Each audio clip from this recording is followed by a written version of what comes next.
Salut tout le monde, j'espère que vous allez bien. Aujourd'hui, dans ce podcast, je vais vous parler d'une expérience personnelle que j'ai effectuée il y a pas très longtemps, après une sortie entre amis, et je me suis dit pourquoi pas essayer et pourquoi pas rentrer en Uberpop. Alors pour commencer, qu'est-ce que Uberpop? C'est une société en fait qui vous permet de vous déplacer avec des chauffeurs, donc des VTC. Cette société existe depuis maintenant quelques années, depuis 2013 il me semble, et vous permet donc d'effectuer vos courses via une commande dans l'application Uber disponible sur iOS et Android. Je lis très souvent sur les réseaux sociaux ou sur des listes de discussions pour déficients visuels notamment qu'il y a pas mal de personnes qui se demandent comment se passent les commandes et les courses avec Uber. Donc je vais essayer de vous répondre dans ce petit audio. Pour commencer donc, comme dit précédemment, il faut télécharger l'application Uber, U-B-E-R, sur l'App Store ou sur le Google Play Store. Une fois l'application téléchargée, il vous faut créer un compte dans l'application pour pouvoir ensuite mémoriser vos courses, pour que vous puissiez ensuite commander plus facilement. Une fois votre compte créé, vous êtes sur l'écran d'accueil de l'application et il y a un bouton qui s'intitule « Où allez-vous ?» Vous cliquez sur ce bouton. Par défaut, il affiche en premier le champ destination. Vous pouvez être pris en charge sur votre position actuelle, d'où le fait que Uber va vous demander l'accès à vos données de localisation afin que votre chauffeur puisse savoir où est votre lieu actuel. A noter également que le point de prise en charge peut être absolument modifiable. Si vous êtes sur une adresse à, admettons, 20 mètres plus loin, vous pouvez mettre l'adresse exacte. Une fois les champs validés, vous avez l'heure estimée d'arrivée du chauffeur qui s'affiche sur l'écran, vous avez le récapitulatif de votre course, et ainsi que les différents modes de Uber disponibles. Alors il existe Uber XL, Uber Pool, Uber X et Berlin effectivement, donc il y a 4 modes du moins que je connais, sur Bordeaux ou du moins quasiment partout en France, sauf sur la capitale.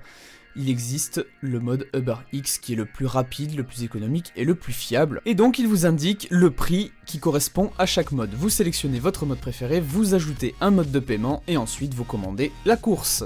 Une fois votre course commandée, vous avez une boîte de dialogue qui s'affiche sur votre téléphone vous indiquant que la commande est en cours avec un élément intitulé recherche. Cet élément indique qu'il recherche actuellement votre chauffeur, que votre course est envoyée au service et qu'il vous faut attendre qu'un chauffeur accepte donc celle-ci.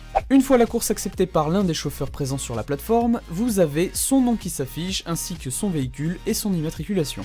Par ailleurs, une nouvelle boîte de dialogue s'affiche en suivant, vous indiquant l'heure estimée d'arrivée de votre chauffeur. Si vous êtes non-voyant, pas de panique, vous avez accès à absolument toutes ces informations, du moins sur iOS, l'application est parfaitement accessible.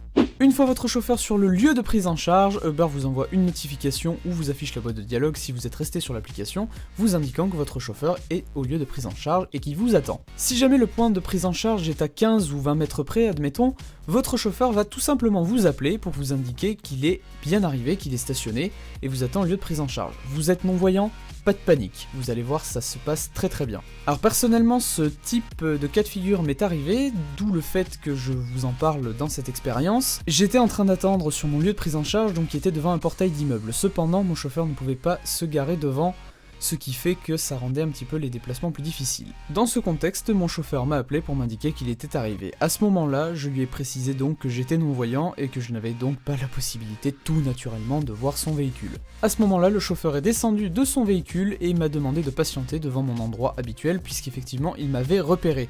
D'où l'intérêt de laisser sa canne dépliée. Si vous en avez une, je vous le conseille vivement, laissez votre canne dépliée, vous serez beaucoup plus visible.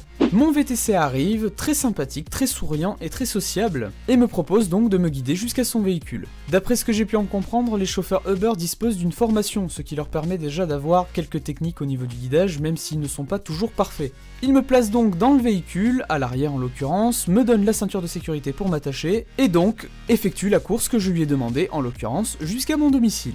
Donc vous voyez, pour tous ceux qui se posent des questions sur Uber, sur la fiabilité, etc., vous pouvez vous rendre compte que quand même ça reste très accessible. Alors, effectivement, ça paraît un petit peu simple dit dans ce podcast, mais je vous conseille vivement de tenter l'expérience.